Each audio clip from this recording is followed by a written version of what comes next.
என் சபையின் சார்பாக தெரிவித்துக் கொள்கிறேன். உங்களெல்லாம் பார்க்க தேவன் கொடுத்த மகபெரும் பாக்கியத்திற்காக நன்றி. எனவே இந்த நல்ல நாளிலும் கூட இந்த வேளையில் உங்களை பார்த்ததற்கு ஸ்தோத்திரம். நேற்று போன வாரத்தில் நான் ஒரு பாட்டு கற்றுக் கொடுத்தேன். போன வாரம் அதுக்கு முந்தின வாரமும் ஒரு பாட்டு கற்றுக் கொடுத்தேன். எத்தனை பேருக்கு தெரியும் அந்த பாட்டு? தெரியுமா? இதுமா பக்கம் இந்த புத்தகத்தில், இந்த பாடல் புத்தகத்தில் பாடல் 400 பக்கம் 400 சொல்லியிருக்கேன். தம்பி மதன், அந்த லேப்டாப் இங்கே கொண்டு வந்துரு. பக்கம் 400 சரிங்களா? தேங்க்யூ தம்பி. பக்கம் 400 எடுத்துக்கிட்டிங்களா? 400ல் 90வது பாட்டு கற்றுக் கொடுத்துருக்கேன். 400ல் 90 கற்றுக் கொடுத்துட்ட தெரியுமா? இப்போது அதை நீங்களாம் பாட போகிறீங்க. இப்போ நான் பாட மாட்டேன். 90வது பாட்டு நான் தொடங்கி விட்டுருவேன், நீங்கள் பாட போகிறீங்க. 90 தமிழில் பாடுவீங்க, இங்கிலீஷில் அப்புறம் பாடிக்கலாம். இனி ஜீவிப்பது நான் அல்ல, கிறிஸ்துவே என்னில் ஜீவிக்கிறார், அவரே இயேசு என்னில் ஜீவிக்கிறார். இந்த பாட்டு கற்றுக் கொடுத்தனா இல்லையா? உங்களுக்கு தெரியுமா? இனி ஜீவிப்பது நான் அல்ல,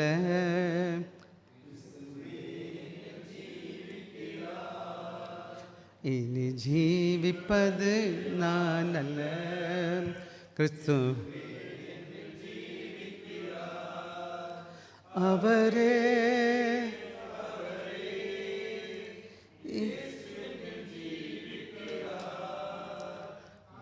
ஜீவிப்பது நான் அல்ல, கிறிஸ்துவே என்னில் ஜீவிக்கிறா. ஆங்கிலத்தில் it's no longer that I live, but Christ that liveth in me. It's no longer that I live, but Christ that liveth in me. He lives, Jesus is alive in me. It's no longer that I live, but Christ that liveth in me. சரி, அதுக்கப்புறமா நான் இன்னொரு பாட்டு கற்றுக் கொடுத்தேன். 91 தெரியுமா தெரியாதா? போன வாரம் கற்றுக் கொடுத்தேன்.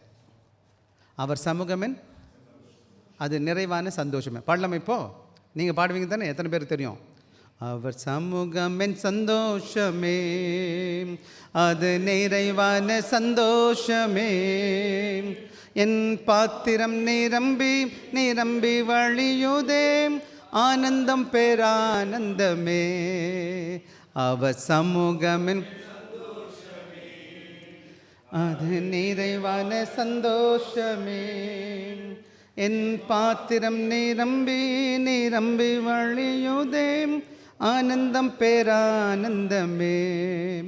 In His presence there is fullness of joy. In His presence there is fullness of joy. My cup is overflowing, more than overflowing. Fullness, blessed fullness of joy. இந்த பாட்டில் நிறைய சின்ன கோரஸஸ் இருக்குது. பின்னாடி நான் கற்றுக் கொடுப்பேன். இப்போ இன்னொரு பாட்டு நான் கற்று தர்றேன். என்ன, இந்த பாட்டு நிறைய பாட்டு இருந்தால் கூட ஒரே ஒரு பாட்டு மட்டும் நம்ம ஜெயசுக்கு பார்த்துக்கலாம். வசனம் சின்ன பாட்டை பார்க்குறேன் நான்.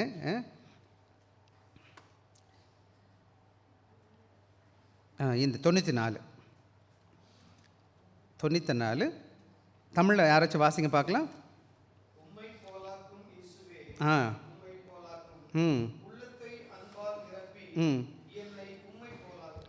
ஆங்கிலத்தில் யாராச்சும் வாசிங்க பார்க்கலாம். ஆங்கிலம் தெரிஞ்சவங்க வாசிக்கலாம். யார் வாசிப்பா? Jesus, make me more like thee, give me a heart filled with love, filled with life, and make me more like thee. சரி, நான் கற்றுக்கொள்ள போகிறேன். இந்த பாட்டு ரொம்ப சிம்பிள். இதெல்லாம் சின்ன பாட்டு, குட்டி பாட்டு. நாங்கள் சின்ன வயசில் நிறையா நேரங்கள் பாடினது. நான் ஆங்கிலத்தில் பாடிட்டு தமிழில் பாடிட்டு ஆங்கிலத்தில் பாடப்பேன்.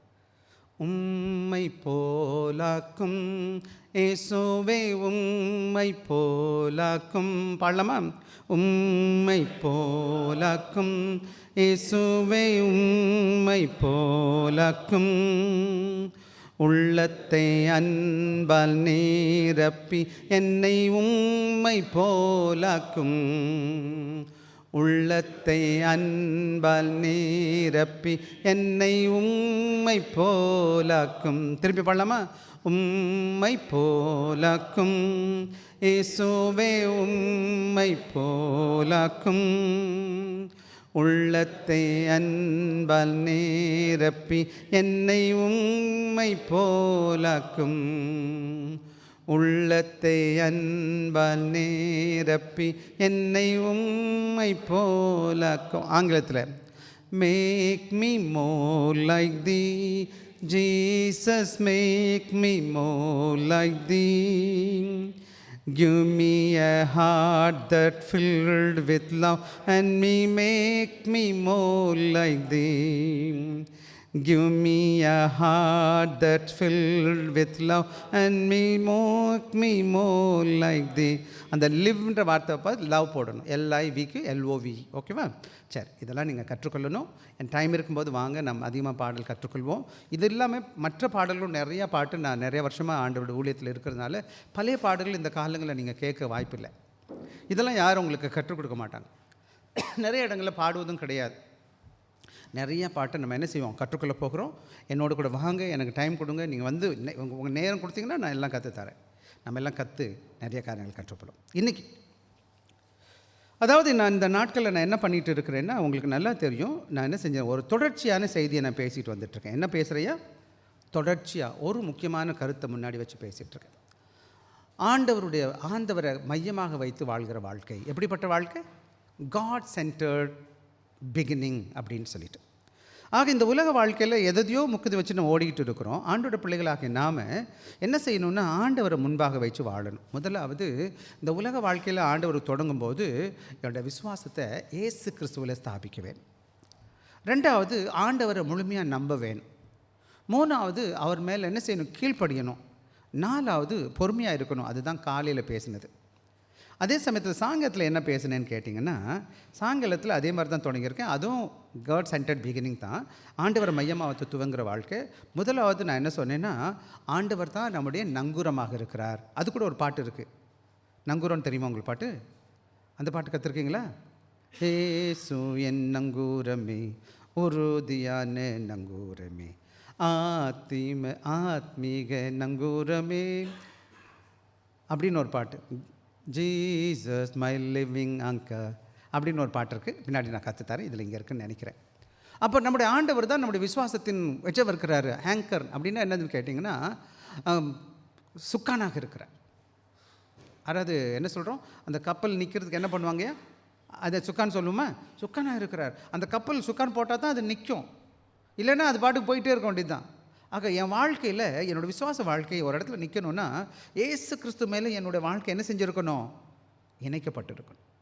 அது ரெண்டாவது முக்கியமானது, அந்த இணைப்பு எதை வச்சுருக்கணும்னா, ஆண்டோட விசுவாசத்தால் கட்டப்பட்டிருக்கணும். மற்ற காரியத்தை வரக்கூடாது. மூணாவது, நான் போன வாரம் பார்த்தேன், நம் மனம் திரும்பின பிள்ளைகளாக காணப்படணும். மனம் திரும்புறதுக்கு 3 காரியம், மொத்தம் 4 காரியத்தில் 3 காரியம் பேசினேன். மனம் திரும்பணும், மன்னிக்கப்படணும், ஆண்டவர் முழுமையான நம்பிக்கை வைக்கணும்னு சொல்லி பார்த்து போனவார். புரியுதுங்களா? அவரோட சமூகத்துக்கு வரணும்னு நம்ம பார்த்தோம் இல்லையா? சரி, எப்போதும் இன்னொன்று முக்கியமான காரியம், நான் ஒரு ஆளை யாராச்சும் பார்த்து வெளியில் பார்த்தேன்னா கேட்பேன், என்ன கற்றுக்கிட்டேன் அப்படின்னு கேட்பேன். நான் உங்கள்கிட்டயும் அதுதான் கேட்க போகிறேன். சும்மா வந்து எந்திரிச்சு போகக்கூடாது. ஒரு நோட்டு வச்சுக்கணும், நான் சொல்கிறதெல்லாம் எழுதிக்கணும். ஒரு சில பிள்ளைங்க நல்ல பிள்ளைங்க அழகாக உட்காந்து எழுதிக்கங்க. நீங்களாம் நினைக்கிறீங்க மைண்டெலாம் கம்ப்யூட்டர் மைண்டு. என்ன மைண்டு அது? ஐயோ எல்லாத்தையும் அப்படியே என்னமோ அதுக்கு ஒரு வார்த்தை சொல்லுவாங்களேப்பா, என்னமோ டக்குன்னு பிடிச்சிக்குவாங்களே, என்னதுமா அது ஸ்கேன் பண்ணுறது ஒன்று மட்டும் இல்லை, அது பிடிச்சிக்கிறது இல்லை, வேறு ஏதோ ஒரு மைண்டுன்னு சொல்லுவாங்க. ஆக இன்றைக்கி நீங்கள் நல்லா புரிஞ்சுக்கோங்க. நான் ரொம்ப வருஷமாக நான் ட்ரை பண்ணி பார்க்குறேன், அப்படிலாம் பிடிச்சி வைப்போமான்னு சொல்லிட்டு. அப்படிலாம் நிற்கிறது இல்லை. அது மனப்பாட சக்தின்னு ஒன்று இருக்குது. ஒரு சிலருக்கு ஃபோட்டோகிராஃபிக் மைண்டுன்னு சொல்லுவாங்க. பார்த்தோன்னே அப்படியே மைண்டில் உட்காந்துரும். பார்த்தாங்கன்னு வச்சுக்கோங்களேன், விசேஷமாக சகோதரி பாலுக்கு ரொம்ப ரொம்ப ஸ்ட்ராங்காக பிடிச்சிக்குவாங்க. சிஸ்டருக்குலாம் ஒரு காரியத்தை பார்த்தோன்னே அவங்க கரெக்டாக சொல்லுவாங்க, இப்படி இருந்தார், இந்த ட்ரெஸ் போட்டிருந்தாங்க, இப்படி பண்ணார், அப்படின்னாலும் எல்லாம் சொல்லுவாங்க. பார்த்துருக்கீங்களா சகோதரிங்க? நம்ம பசங்களுக்கு அவ்வளோ தெரியாது பாருங்களேன், நமக்குலாம் அவ்வளோ புத்தி கிடையாது. ஸோ நான் வேகமாக வந்துடுறேன், நேரத்துக்கு எடுக்காமல். நோட் கொண்டு வரணும், பேனா வச்சுக்கணும், கையில் பைபிள் வச்சுருக்கணும். பைபிள் இல்லைன்னா பின்னாடி பைபிள் இருக்குது, போய் எடுத்துக்கணும். பைபிளை திருப்பணும், எழுதணும். எப்போ கேட்டாலும், இன்னும் சொல்லப்போனால் இந்த கேட்டதெல்லாம் போய் இன்னும் உங்களுக்கு சொல்லிக் கொடுக்க சூழ்நிலை வரணுன்னா நீங்கள் சொல்லிக் கொடுக்க தயாராக இருக்கணும். சரிங்களா? சரி, இன்றைக்கி நான் உங்களோட கூட பேச போகிற காரியம் என்னென்னு கேட்டிங்கன்னா, நான் ஆண்டோட மகனாக இருக்கிறேன், ஆண்டோட விசுவாசத்தில் வளர்ந்துருக்கிறேன், ஆண்டவர் மேலே என்ன வச்சுருக்கிறேன், என்னோடய மனம் திரும்பி மாற்றம் அடைஞ்சவன், நான் சபைக்கு வருகிறேன். ஆனால் நான் வந்துட்டு இருந்தால் கூட என்னோடய விசுவாசமானது எப்படிப்பட்ட விசுவாசமாக இருக்குது? அதுதான் யாக்கோபு இங்கே என்ன சொல்கிறாருன்னு கேட்டிங்கன்னா, ஒரு முக்கியமான கருத்தை பேசுகிறாரு. ஆக நான் இந்த உலகத்தில் ஆண்டோட பிறனா வாழ்வதற்கு, அதில் ஆண்டவருக்கு பிரியமான துவக்கத்தை இந்த 2020 துவங்குவதற்கு ஒரு முக்கியமான காரியத்தை அவர் பேசிக்கிட்டு இருக்கிறார். என்ன பேசுகிறாருன்னு கேட்டிங்கன்னா, அதாவது இந்த புத்தகத்தை எழுதுனது யாருன்னு கேட்டீங்க, யாக்கோபுன புத்தகம் கையில் இருக்கா? அவங்ககிட்ட பைபிள் இருக்கா? கையில் எடுத்துக்கங்க பார்க்கலாம். யாக்கோபு 1வது அதிகாரத்து முதல் வசனத்தை வாசிங்க. பக்கம் வந்து புதிய ஒரே ஒரு நிமிஷமாக புதிய ஏற்பாட்டில் 312வது பக்கத்தில் இருக்குது. எல்லார் கையிலையும் ஒரு புக்கு பைபிள் வச்சுருக்கணும். இப்போ வாசிங்கம்மா. தேவனுக்கும் இயேசு கிறிஸ்துவுக்கும் ஊழியக்காரனும் யாக்கோபு தோத்திரங்களுக்கும். இந்த யார் இந்த யாக்கோபுன்னு கேட்டிங்கன்னா, ஆண்டவராக இயேசு கிறிஸ்து ஒன்று விட்ட சகோதரர். அப்படின்னா என்ன அர்த்தம்? ஒன்று விட்ட சகோதரன் என்ன அர்த்தம்? கசினு கிடையாது, சித்தப்பா பையனும் கிடையாது. யார்? ஸ்டெப் பிரதர்ன்ற விட யாருன்னு கேட்டிங்கன்னா, மரியாவுக்கு பிறந்த மற்ற பிள்ளைங்க. மரியாவுக்கு முதல் பிறந்த குழந்தை யார்? இயேசு சாமிக்கு யார் கூட உறவில் பிறக்கலை? மனித உறவில் பிறக்கலை. யாக்கோபுக்கும், அதாவது யோசேப்புக்கும் மரியாவுக்கு பிறந்தது. அந்த பிள்ளைங்களில் இவர் ஒருத்தர். புரியுதுங்களா? இதை குறித்து இன்னொரு நாளைக்கு நான் உங்களோட பேசுகிறேன். ஆக இந்த யாக்கோபு யாருன்னு கேட்டிங்கன்னா, பின்னாடி நாட்களில் எருசலேம் சபையில் அவர் தான் தலைவர். பேதுரு இல்லை. பேதுரு ஸ்போக்ஸ் பர்சனாக இருந்து கூட பல வேலைகளை யார்தான் அவங்க பார்ப்பாங்க? யாக்கோபிட்ட கேட்பாங்க, இது சரியா? விசேஷமாக இந்த யாக்கோபு எங்கே பார்க்கலான்னு கேட்டிங்கன்னா, அப்போஸ்தலர் 15வது அதிகாரத்தை இது குறித்து வாசிக்கலாம். இப்போ நேரம் அங்கெல்லாம் போகிறதுக்கு நேரம் இல்லை. நான் சுருக்கமாக வேகமாக இந்த ஊழியத்துக்கு போயிடுறேன். ஆக நீங்களும் நான் இவர் என்ன செய்கிறாருன்னு கேட்டிங்கன்னா, அங்கே யூத மக்கள் என்ன செஞ்சுருக்காங்க? முதல் நூற்றாண்டில் எல்லா இடமும் செதறி இருக்கிறாங்க. எங்கே இருக்கிறாங்க? செதறி இருக்கிறாங்க. யார்? யூத ஜனங்க.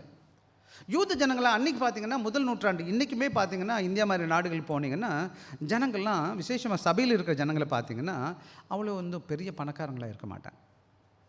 இப்போ நம்ம சபையை எடுத்துக்கிட்டிங்கன்னா கூட பார்த்திங்களா, ரொம்ப பெரிய பெரிய பணக்காரங்களை வந்து உட்காடுறாங்கன்னா அப்படி கிடையாது.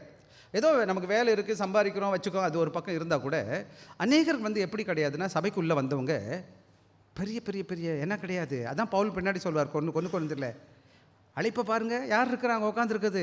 பிறப்புகள் இல்லை, பலவான்கள் இல்லை, புத்திசாலி ஞானவான்கள் இல்லை, எல்லாம் பாமரம். யாருன்னு கேட்டால் ஆண்டவர் அப்படி தான் தெரிஞ்சுக்கிட்டார். அப்போ இவங்க எல்லோரும் வந்து எங்கே வந்திருக்கிறாங்க? இப்போது சபைக்குள்ளே வந்திருக்கிறாங்க. ஆக சபைக்குள்ளே வரும் பொழுது ஒரு விதமான மக்கள் பணம் கொஞ்சம் பொருள்லாம் இருக்குது. அநேக மக்கள் எப்படிப்பட்டவராக இருக்கிறாங்கன்னா, ஏழைகளாக இருக்கிறாங்க, இல்லாதவங்களாக இருக்கிறாங்க. அதனால தான் அப்போஸ்தலர் 2வது அதிகாரத்தில் எல்லாத்தையும் விற்றுட்டு வந்து சபையில் கொடுத்தாங்க. நீங்கள் பார்த்தீங்களா? எல்லோரும் என்ன செஞ்சாங்க? இருக்கிறவங்க இல்லாதவங்களுக்கு கொடுக்குறதுக்கு சபையில் கொண்டு வந்து யார் கையில் கொடுத்துட்டாங்க? அப்போஸ்தலர் கையில் கொடுத்துட்டாங்க. அப்போஸ்தலர் எல்லாருக்கும் பகிர்ந்து கொடுத்தாங்கன்னு வேதம் சொல்லுது. ஆக எல்லாருக்கும் சாப்பாடு இருந்துச்சு தேவாலயத்தில். எல்லா ஏழை ஜனங்க, எளிய ஜனங்க, இல்லாதவங்க எல்லோரும் வந்து சபைக்கு வருவாங்க. ஆக தேவ சபை எப்படி இருந்துச்சுன்னா மக்களால் நிறைஞ்சிருந்துச்சு.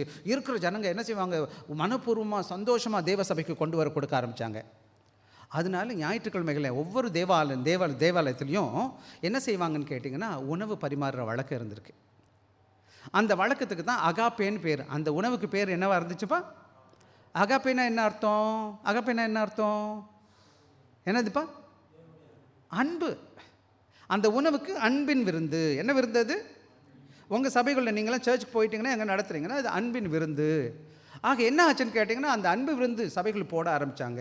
இன்றைக்கி கூட பார்த்திங்கன்னா இந்தியாவில் ஏழை எளிய ஜனங்கள் உள்ள சபைகளில் பார்த்திங்கன்னா சாப்பாடு கொடுக்குற வழக்கம் இப்போ கூட இருக்குது. நிறைய சபைகளில், கொஞ்சம் பணக்கார சபையில் இருக்காது.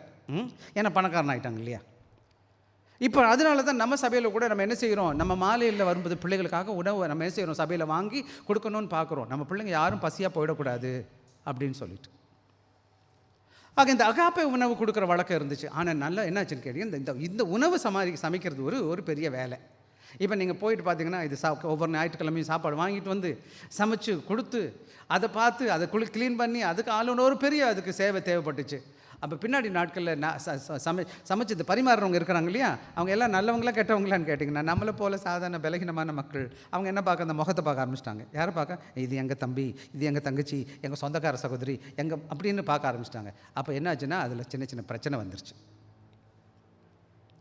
அப்புறம் அந்த அகாப்பேவை அப்படியே காண போயிடுச்சு சபையில். ஏன்னா கூட்டமும் கூடி போயிட்டாங்க.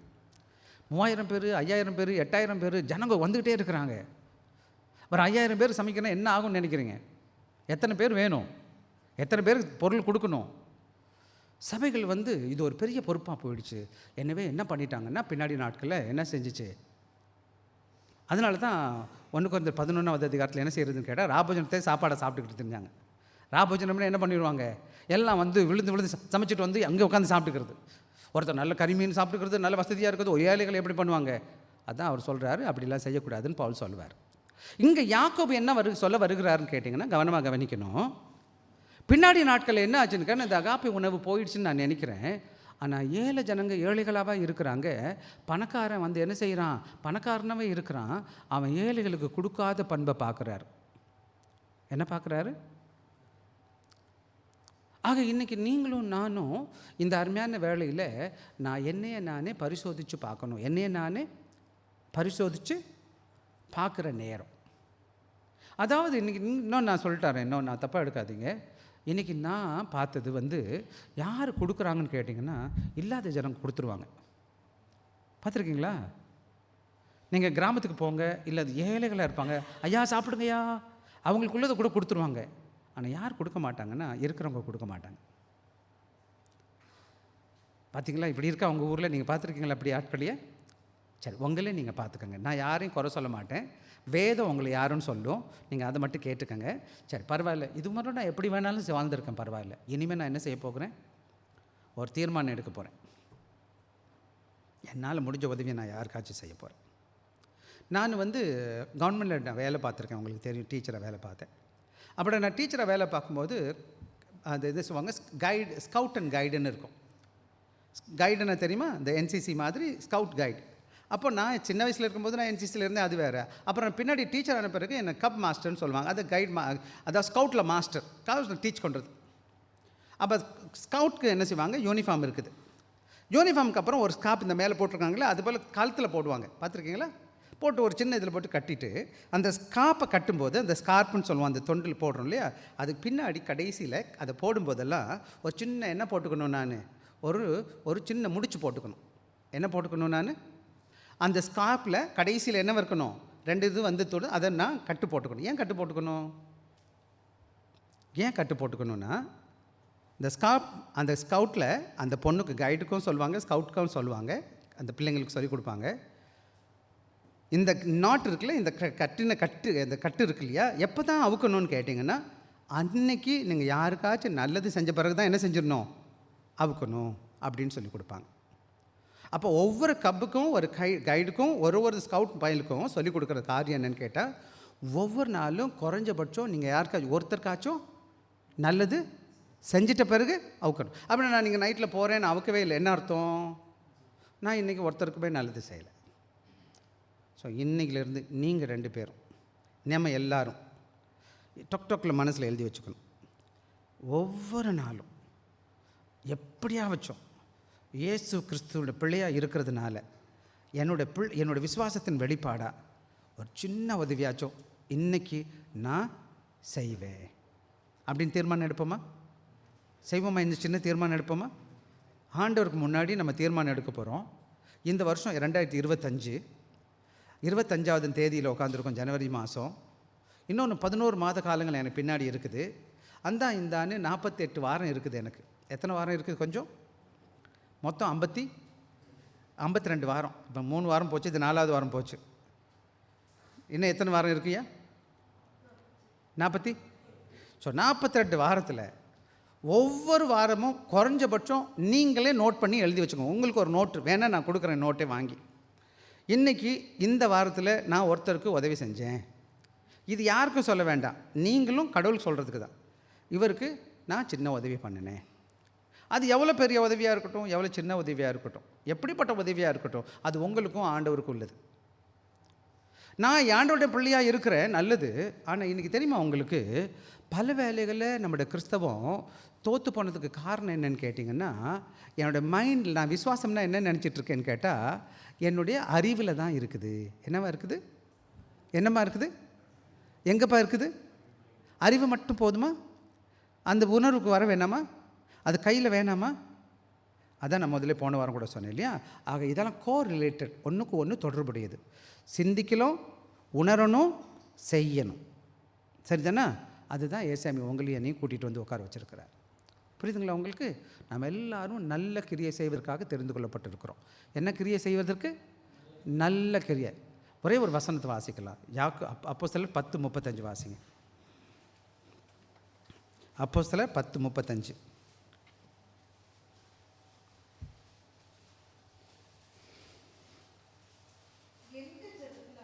ஆ 10:35 வாசிங்க. 35 10:38 நினைக்கிறேன். வாசிங்க.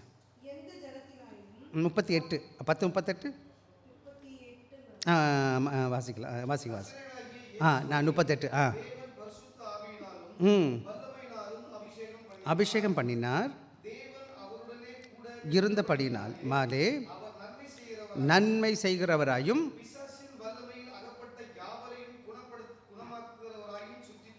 இயேசுசாமி எப்படி இருந்தார்னு கேட்டிங்கன்னா, அவருடைய 2 குணாதிசயம் இங்கே பேசுது. ஒன்று, அவர் நல்லது செய்கிறவராகவே காணப்பட்டார், நன்மை செய்கிறவராகவே காணப்பட்டார். இரண்டாவது, ஆவிக்குரிய பிடியில் இருக்கிறவர்களை ஆண்டவருக்குள்ள வழி நடத்தினார். பிசாசின் பிடியில் இந்த உலகத்தில் ஒன்று கடவுளுக்குள்ளே இருக்க முடியும், இல்லான்னு பிசாசின் பிடியில் இருக்கிறாங்க. 2 இடத்துல தான் இருக்கிறாங்க மக்கள். இதுக்கு இடைப்பட்ட இடம் ஒன்றும் கிடையாது. அப்போஸ்தலர் 10:38. ஆக நாம் நம்முடைய வாழ்க்கையில் ஆண்டவரை ஏற்றிருக்கிறோம் இல்லையா? அப்போ என் வாழ்க்கை எப்படி இருக்கணும்? நான் எப்படிப்பட்டவனாக இருக்கணும்? என்னோடய வாழ்க்கையில் ஒரே ஒரு நோக்கம்தான், நல்லது செய்கிறது, நன்மை செய்கிறது. இன்னொரு வேத வசனம் எழுதி வச்சுக்கோங்க, படிக்க வேணாம். பிரசங்கி 3வது அதிகாரம் 12வது வசனம். பிரசங்கி 3:12 என்ன சொல்லுதுன்னு இன்னொரு நாளைக்கு வாசிங்க. இன்றைக்கி நான் 4 காரியத்தை சுருக்கமாக சொல்ல போகிறேன். 4 காரியத்தை ஒவ்வொன்றா நான் சொல்ல போகிறேன். நீங்கள் கவனமாக கவனிக்க போகிறேன். இன்றைக்கி தலைப்பு என்ன போட்டிருக்கேன் தான், the necessity of good work to begin the start good beginning. Start with God. கடவுளுக்கு பிரியமாக நான் தொடங்குறதுக்கு என்ன பண்ண போகிறேன்னு கேட்டிங்கன்னா, நான் என்ன செய்ய போகிறேன்?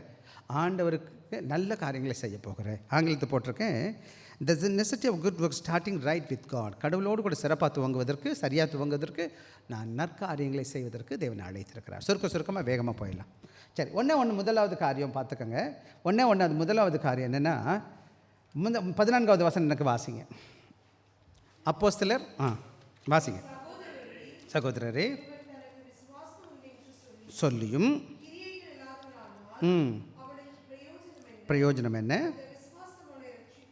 ஆமாம். இன்றைக்கி பல வேலைகளில் சபைகளில் நம்ம என்ன பார்க்குறோன்னு கேட்டிங்கன்னா, வெறும் பிரசங்கம் கேட்டு வருஷக்கணக்கில் சபையில் உட்காந்துட்ருக்குறோம். கேட்குறது நல்லது, அது ரொம்ப சந்தோஷம், அது வேணும். ஆனால் என்ன நடக்குதுன்னு கேட்டிங்கன்னா, நம்ம கிருபையினால் தேவனுடைய பிள்ளைகளாக ரட்சிக்கப்பட்டிருக்கிற நாம் என்ன செய்ய மாட்டோம்னு கேட்டிங்கன்னா, என்னோடய விசுவாசத்தை என் செய்கையில் எந்த விதத்திலும் நான் காமிக்காத கிறிஸ்தவ ஜனங்களை பார்த்துட்ருக்கேன். சபைக்கு வர்றது, அல்லேலூயா போட்டு பாடுறது, சில சமயத்தில் நல்லாவே ஆடுறது, சபையை விட்டு வெளியில் போன பிறகு அவருக்கும் ஆண்டவருக்கும் 7ஆம் பொருத்தம். என்ன பொருத்தம்? 7ஆம் பொருத்தம்னா உங்களுக்கு என்ன புரியுமா? என்னையா? ரொம்ப தூரம், ரொம்ப கிட்டத்தில் இருக்க பொருத்தம்லாம் கிடையாது, ரொம்ப தூரம். சபைக்கும் எதுவும் வித்தியாசம் கிடையாது. அது 7வது நாள் பார்த்துக்கலாம். வரவே எல்லாம் அன்றைக்கி நான் பார்த்துக்கிறேன். இங்கே வந்த உடனே தோத்துறோம் அல்லேலூயா ஆமீன். அப்புறம் அடுத்த 6 நாள் ஒன்றும் செய்கிறதில்ல. ஆக இங்கே என்ன சொல்கிறாருன்னு கேட்டிங்கன்னா, பவுல் என்ன சொல்கிறாருன்னு கேட்டிங்கன்னா, ஒரு நல்ல விசுவாசி, ஒரு நல்ல உண்மையான விசுவாசம் இருக்கிறவன் அவன் எப்படி கிரியை செய்யாமல் இருப்பான்? எப்படி நல்ல காரியம் செய்யாமல் இருப்பான்? அதுதான் அவங்க சொல்கிறார். அதனால் அவர் சொல்லும்போது சொல்கிறார், என் சகோதரரே. என்ன சொல்கிறாருப்பா? என் சகோதரரே, ஒருவன் எனக்கு விசுவாசம் ஒன்றென்று சொல்லியும் கிரியைகள் இல்லாதவனானால் அவனுக்கு பிரயோஜனம் என்ன? அந்த விசுவாசம் அவனை ரட்சிக்குமா அப்படின்னு கேட்குறார். என்ன சொல்ல வர்றார்? 2 கேள்வி அதில் கேட்குறார். என்ன கேள்வி கேட்குறாரு? வாசிப்போம் மறுபடியும் அந்த வேத பகுதியை. 14 சகோதரரே உள்ளியும் ஏதாச்சும் பிரயோஜனம் இருக்கா? 2 காரியம் சொல்லப்பட்டிருக்கு. அப்போ இங்கே என்ன சொல்கிறாருன்னு கேட்டிங்கன்னா, சில வேலைகளில் இங்கே நிறையா பேர் என்ன நினைக்கிறாங்கன்னு கேட்டால், எனக்கு விசுவாசம் இருக்குன்னு நினைக்கிறாங்க. அப்படின்னா எங்கே நினைக்கிறாங்க? அவங்க சிந்தனையில் இருக்குது, நான் விசுவாசி. என்னப்பா, எத்தனை பேருமா என்ன விசுவாசத்தில் நினைக்கிறீங்க? அல்லது மேலோட்டமான விசுவாசம், ஃபெய்த் இருக்குது, சர்ச்சுக்கெலாம் வருவேன், காணிக்கெல்லாம் கொடுப்பேன், சும்மா சும்மா பாட்டெலாம் பாடுவேன். நிறைய பேரை நான் சபையில் பார்த்துருக்குறேன். நிறைய பேர் வருவாங்க, வருஷக்கணக்கில் வருவாங்க, மாதக்கணக்கில் வருவாங்க. ஆனால் அதனால் என்ன லாபம்? அதாவது கிரேக்க படம் ஓபிலாஸ்ன்னு ஒரு வார்த்தை பயன்படுத்துகிறாங்க, குட்ன்ற வார்த்தைக்கு, நல்ல விசுவாசத்தை பற்றி சொல்கிறாரு. அதனால் யாருக்கு என்ன லாபம்? உங்கள் விசுவாசம் இருக்குது, என் விசுவாசம் இருக்குது, எனக்கு ஃபெய்த் இருக்குதுன்னு நான் சொல்கிறேன். பட் யாருக்குமே எல்லாம் நல்லது செய்யலையே, யாருக்காவது பிரயோஜனம் இருக்குமா அது? ஆக இன்றைக்கி நம்முடைய விசுவாசம் அன்ப்ரொடக்டிவ்னு சொல்லுவாங்க. என்னம்மா அது? ப்ரொடக்டிவ்னா என்னது? கிரிய உள்ளது, செய்கிறது, லாபம் இருக்கிறது, அல்லது மற்றவங்களுக்கு லாபமாக இருக்கும். ஆனால் பல வேலைகள் என்னோடய விசுவாசம் எப்படி இருக்குது? யாருக்கும் பிரயோஜனம் இல்லை, ஏட்டு சுரக்காவாக இருக்குது. என்ன சுரக்கா? ஏட்டு சுரக்கா என்ன ஆகாது? அழகாக வரைஞ்சிக்கலாம். ஃபெய்த் இருக்குது, நான் ஃபெய்த்தில் இருக்கிறேன், பிஸியஸ். என்ன சர்ச் போகிறீங்க? ஓ, நான் நியூ லைஃப் சர்ச் போயிட்டுருக்கேன். யார் உங்கள் பாஸ்டர்? அவர் தான் எங்கள் பாஸ்டர். ஏன் சார்? ஆனால் வீட்டில் பார்த்தா என்ன செய்யுது? வண்டவாளம் தண்டவாளத்தில் ஏறிக்கிட்டு இருக்கு. பச்சை தண்ணி கூட கொடுக்க மாட்டார். சர்ச்சுக்கு வருவார், நல்லா கூட பாட்டு பாடுவார், நல்லா மியூசிக் வாசிப்பார், நல்லா எல்லாம் பண்ணுவார். அன்பா பேசவே மாட்டார். ஒரு சில பேர் பார்த்துருக்கீங்களா? கடிச்சு குதறிடுவாங்க, பார்த்துருக்கீங்களா? பேசவே முடியாதுப்பா சிலர்கிட்ட. நிறைய பேர் பார்த்துருக்கேன். ₹1 ஒரு சின்ன உதவி செய்ய மாட்டானுங்க, மனசே வராது, டைட்டாக பிடிச்சிக்குவான். டைட் ஃபிஸ்ட்னு தெரியுமா உங்களுக்கு? டைட் ஃபிஸ்ட்னா என்னம்மா? 5 காசு, 1 காசு, 5 காசு எதுக்கு? ரொம்ப கரிய காசு. 1 காசு, சின்ன சின்ன உதவி கேட்காதீங்க. ஆனால் சுயமாக செலவு பண்ணுவாங்க, நிறையா தனக்கு செலவு பண்ணிக்குவாங்க. நான் தப்பாக எடுத்துக்காதீங்க, ஒரு சபைக்கு போவேன், வெள்ளை தான் ட்ரெஸ் போடுவாங்க, வீட்டில் நகை நெட்டெலாம் போட மாட்டாங்க, வெள்ளையில் போடுவாங்க. ஆனால் எப்படி அந்த வெள்ளை சகடம் நிறையா விலை கொடுத்து வாங்குவாங்க. வெள்ளை போடுறது நல்லதோ தப்பா அது 2வது கதை. நானும் அப்படி தான் வெள்ளை தான் போடுவேன் முதல்லாம். ஆனால் யாருக்கும் பெருசாக செய்ய மாட்டாங்க. இது வெளி வேஷம். ஆக இங்கே பவுல் என்ன சொல்கிறாருன்னு கேட்டிங்கன்னா, ஆனால் அது இந்த இடத்துல என்ன சொல்ல வர்றாருன்னு கேட்டிங்கன்னா, நம்ம ரட்சிக்கப்பட்டது விசுவாசத்தில் தான் ரட்சிக்கப்பட்டு இருக்கிறோம். அந்த ரட்சிப்பு ஆண்டவர் எனக்கு கொடுத்துருக்கிறார். ரோமர் 3வது அதிகாரம் 28வது வசனம் வாசிங்களே. ரோமர் 3:28 ஒரு ஆள் வாசிங்க. ஒருத்தர் எபேசியர் 2வது அதிகாரம் 8லேருந்து 10 எடுத்து வச்சுக்கோங்க. 3:28 வாசிச்சிருங்க, வேகமாக போகலாம். ஆதலால் மனுஷன் நியாய பிரமாணத்தின் கிரிகளில்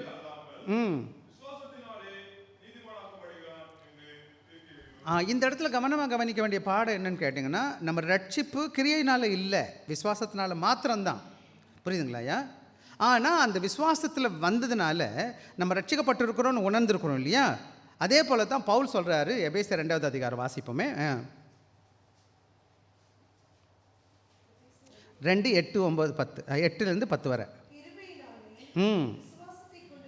ரட்சிக்கப்பட்டீர்கள், உண்டானதல்ல, ஈவு.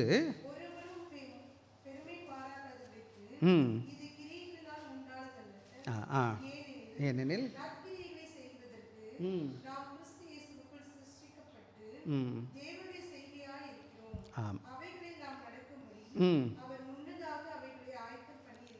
ஆக நான் ரட்சிக்கப்பட்டது ஆண்டோட விசுவாசத்தினால தான். விசுவாசம் மட்டும்தான் என்னை ரட்சிக்கும், ரைட்டு. ஆனால் ரட்சித்திருக்கிறதுனால உண்மையான விசுவாசம் என்ன பண்ணுன்னு கேட்டிங்கன்னா, நிச்சயமாக நல்ல கிரியையை கொண்டு வரும். ஆண்டவர் தானே அந்த விசுவாசம் கொடுத்தாரு. ஆண்டவர் ஏசாமி எல்லாருக்கும் நல்லது செஞ்சார்ல, அவரோட பிள்ளைங்க எப்படி இருப்பாங்க? எப்படி நல்லது செய்யாமல் இருப்பாங்க? ஆக இப்போ நல்லா கவனமாக கவனிக்கணும். அதான் சொல்கிற problem without faith work, faith without work. சில வேலைகளில் என்னோடய வாழ்க்கையில் என்னோடய விசுவாசம் இருக்குதுன்னு நான் சொல்லுகிறேன். நான் அதுக்கு ஏற்ற கிரியை கிடையாது, அதுக்கு ஏற்ற கனிகள் கிடையாது. ரட்சிக்கப்பட்டு இருக்கிறேன் நான், அந்த ரட்சிப்புக்கு ஏற்ற கனிகள் இல்லைன்னு சொன்னால் என்னோடய விசுவாசத்தினால என்ன லாபம்? அதான் அவர் கேட்குறார் 14. இப்போ நீங்களும் நானும் யோசித்து பார்க்கணும். நான் வெறும் விசுவாசி சர்ச்சுக்கு போகிறவன், ஃபெய்த்தில் கிறிஸ்டின் சொல்கிறீங்களா? இல்லை உங்கள் வாழ்க்கையில் உங்கள் விசுவாசத்தோடு கூட அதற்கு ஏற்ற கிரியை காணப்படுதா, செய்கை இருக்குதா இல்லையா? சற்று யோசிச்சு பாருங்க.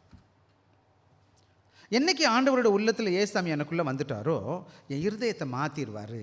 மாற்றுறது மாத்திரம் கிடையாது, அவர் மற்றவங்களுக்கு நல்லது செய்வதற்கு என்னை ஒந்திக்கு பார்ப்பேன், எனக்குள்ளே தள்ளுவார். Motivate me to live and give us a godly child.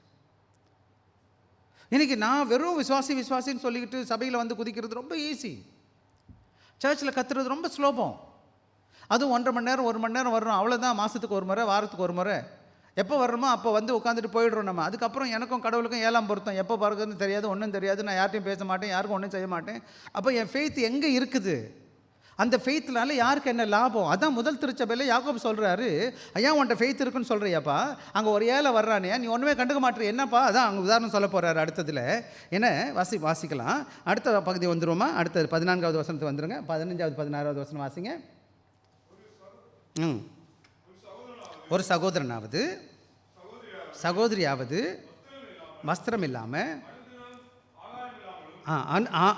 அவனுக்கு சாப்பிட்றதுக்கு ஆகாரம் இல்லாமலும் இருக்கும்போது உங்களில் ஒருவன் அவர்களை நோக்கி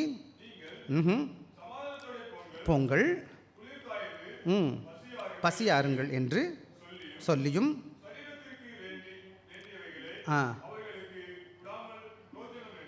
யாக்கோபு 2வது அதிகாரம் 15-16வது வசனம் வாசிச்சிருக்கோம். யாக்கோபு சாப்டர் 2 verse 15 and 16 வச்சுக்கோங்க. இது ஒரு ஹைப்போதெட்டிக்கல் ஸ்டோரி சொல்கிறார். அங்கே ஒரு உதாரணத்தை சொல்கிறார்.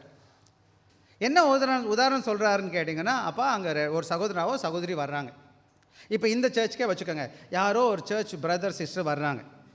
அவங்கள்ட்ட என்ன இருக்குதுன்னு கேட்டிங்கன்னா, அவங்க அரைகுறைய, அதாவது துணியை சரியாக போடலை, அழுக்கான ட்ரெஸ் போட்டிருக்காங்க, கிழிஞ்ச துணி போட்டிருக்காங்க. அவங்க யாருன்னு கேட்டால் என் பிரதர் தான், என் சகோதரன் தான், என் சகோதரி தான் வந்திருக்கிறாங்க. இது வேறு இல்லை, கடவுளை அறியாதவங்க வரல. இன்னும் நல்லா புரிஞ்சுக்கணும். இது சர்ச்சில் உள்ளவங்களுக்கு பேசிகிட்டு இருக்காரு, சர்ச்சில் உள்ள மக்களுக்கு சொல்லிகிட்டு இருக்கிறார். யாருக்கு பேசுகிறாரு? இது சர்ச்சுக்கு எழுதுன பொது சபை, இப்போ சபையில் உள்ள மக்களுக்கு தான் எழுதுறாரு. சகோதரன் சகோதரன் யார் சொல்லுவீங்க? சகோதரனை யார் உங்க சொல்லுவீங்க? சகோதரன் யார் சொல்லுவீங்க? என்ன சர்ச்சுக்கு இல்லை, உங்கள் குடும்பத்தில் உள்ளவங்கள சொல்லுவீங்க, கூட பிறந்தவங்கள தானே சொல்லுவீங்க. இப்போ என் அண்ணனோ என் தம்பியோ என் தங்கச்சியோ யாரோ வர்றாங்க, அவங்க என்ன கிடையாது, போட்டுக்கிற துணி கிடையாது, இல்லை அவங்க 2 நாள் சாப்பிடலை, அனுதின சாப்பாடு இல்லை. சாப்பாடு இல்லாதவங்க வரும்போது இன்னைக்கு சொல்கிறார், இப்படி வரும்போது நீ என்ன சொல்லுவ? அண்ணன் நீங்கள் சொல்கிறீங்க, என்ன சொல்கிறீங்கன்னு சொல்கிறாரு. 15வது வசனம் 16வது வசனம். உங்களில் ஒருவன், யாரோ ஒருத்தர் பார்த்து, அவங்கள பார்த்து, இந்த சகோதரனையும் சகோதரியும் பார்த்து, ஆண்டவர் கடவுள் நடத்துவோம், உங்களுக்கு சமாதானத்தை போங்க, குளிர் காய்ந்து பசியாருங்க. அப்போ நீங்கள் ஃபெய்த்து விசுவாசி அல்லேலூயா ஆமென் மியூசிக்கு டாமா எல்லாம் பண்ணுறீங்க இல்லையா இங்கே சர்ச்சுக்குள்ளே. ஆமாம், உங்கள் பிரதர் வந்து உடம்புல துணி இல்லாமல் வந்திருக்கிறான், உன் சிஸ்டர் வந்து துணி இல்லாமல் வந்திருக்கிறான், அவருக்கு சாப்பிடவே கிடையாது. ஓ சகோதரன், ஓ சகோதரி, எப்படி இருக்கும்பா? நீங்கள் அதுக்கு பதிலாக இதை விட பெரிய கூத்து, தோற்ற பிரதர், கவலைப்படாதீங்க பிரதர், நான் உங்களுக்காக ஜெபிக்கிறேன், கடவுள் உங்களுக்கு தேவையை சந்திப்பார் பிரதர், நீங்கள் போங்க பிரதர், கடவுள் வழி நடத்திடுவாருன்னு சொல்லிட்டு அந்த பிரதருக்கு உங்கள் கையே நீட்டலையேப்பா, ஒரு சின்ன உதவி கூட நீங்கள் செய்யலையே. இது யாரும் எவருக்கும் சொல்லலை, அவர் உங்கள் சகோதரனுக்கும் உங்கள் சகோதரிக்கும் சொல்கிறார். வச்சுக்கோங்க. இந்த மாதிரி நாங்கள் ஆக்சுவலாக நேற்று முந்தானத்தோ நான் நினச்சிக்கிட்டு வந்தேன், உங்கள் அம்மாவோ உங்கள் அண்ணனோ உங்கள் அப்பாவோ யாரோ ஒருத்தர் இந்த நிலைமைக்கு வந்திருக்கிறாங்க உங்கள் வீட்டில், நீங்கள் என்ன பண்ணுவீங்க? அப்பா துணியிலப்பா குளிருதுப்பா. அதுவும் அந்த பகுதிகள்லாம் ரொம்ப குளிரும், இங்கேயாச்சும் அவ்வளோ குளிர் இருக்குது. இப்போ நான் ஏற்காடு போட்டுக்கிட்டு உட்காந்துருக்குறோம் நம்மலாம், அங்கெல்லாம் கோல்டு 0 டிகிரியில் வந்துடும். 0 டிகிரி -டிகிரிக்குள்ளே போயிடும், அப்படியே ஸ்னோ வந்துடும். இங்கே துணி மேலே துணி போட்டால் கூட தாங்க முடியாது. அங்கெல்லாம் என்ன பண்ணுவாங்கன்னு கேட்டால் வேறு வழியே இல்லை, அந்த அந்த பனியிலே செத்து போயிடுவாங்க ஜனங்க. அதான் சொல்கிறார், நீ போய் சமாதானத்து போ, குளிர் காஞ்சி பசியாரு. அவன்கிட்ட இல்லையேப்பா, இருந்தால் தான் அவன் ஏன்ப்பா அங்கே வரான் உனக்கிட்ட? அப்படி இன்றைக்கி சபை என்னன்னு கேட்டால் வெறும் வாயிலேயே பேசுகிறது, தோத்திரம் அல்லேலூயா. நான் சில இடங்கள் போயிருக்கிறேன், நல்லா ட்ராமா பண்ணுவாங்க, தோத்திரப்படுது அல்லேலூயா பிரதர், ஆமேன் பிரதர், உங்களுக்கு ஜெபிக்கிறேன் பிரதர், அப்படியே நாக்கிலேயே பேசுவாங்க, உதட்டிலேயே பேசுவாங்க. பார்த்துருக்கீங்களா? இங்கிலீஷில் சொல்லுவாங்க ஒரு வார்த்தை, சுகர் கோட்டட் டங்குன்னு. என்ன சொல்கிறது? சுகர் கோட்டட் டங்குன்னு என்னம்மா? அவங்க பேசும்போது இனிப்பாக பேசுவாங்க தம்பி.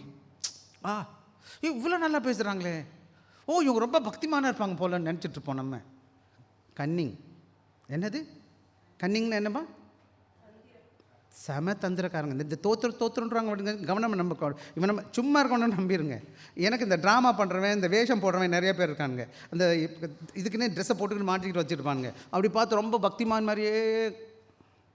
இவன் தான் நல்ல பெரிய நடிகர், கிறிஸ்டின் நடிகர். அவர்கள்லாம் நடிக்கிறத விட்டுட்டு கடவுள் ஊழியத்தை செய்யுங்க. எனக்கெல்லாம் யாராச்சும் பலகீனமாக இப்போ கூட ஒருத்தன் கஷ்டமாயிட்டாங்கன்னா அவங்களுக்கு மன கஷ்டமாக இருக்கும், எனக்கு அது ரொம்ப பெரிய பாரமாக வந்துடும். அதுக்கு தூங்கவே முடியாது. பாவமே, ஐயோ ஒன்றுமே செய்யலடா, என்னடா பண்ணுறோம் அப்படின்னு என் இல்லத்தை உறுத்தி எடுத்துரும். அவங்க எதாவது செய்கிற வரை நமக்கு நிம்மதி போயிடும். ஆக நீங்கள் எந்த அளவுக்கு, அதாவது நீங்கள் ஓரளவுக்கு தொடுற மாதிரி வெறும் வார்த்தை ஜாலத்திலேயே பேசி பேசி பேசி போகாமல், ஒருத்தர் பசியாக வந்திருக்கிறான், ஒரு சுகவீனமாக இருக்கிறான், ஒருத்தர் கஷ்டப்படுகிறான், வியாதியாக இருக்கிறான். அதுதான் 25வது அதிகாரம் மத்தேயு 25 ஆண்டவர் சொல்லியிருக்க ஒரு ஓமை சொல்லியிருக்க. பின்னாடி நான் வாசித்து பேசலாம்.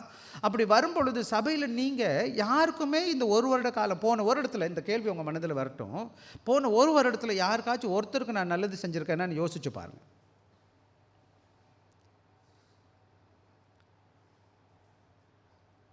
ஒரு நேரம் சாப்பாடு வாங்கி கொடுத்துருக்கேனா, ஒரு துணிமணி வாங்கியிருக்கிறேனா, ஒரு நல்ல வார்த்தை பேசியிருக்கிறேனா வச்சுக்கோங்க. இது என் அம்மா அப்பாவுக்கு நடந்துச்சுன்னா எப்படி நல்லா இருக்குமா? என் சகோதரி உண்மையான சகோதரி வந்துட்டாங்கன்னா அப்படி செய்வேன் நான். இன்னொரு முக்கியமான கேள்வி, மற்றவங்களை விட்டுருங்க. இப்போ நானே அந்த நிலையில் ஆயிட்டேன்.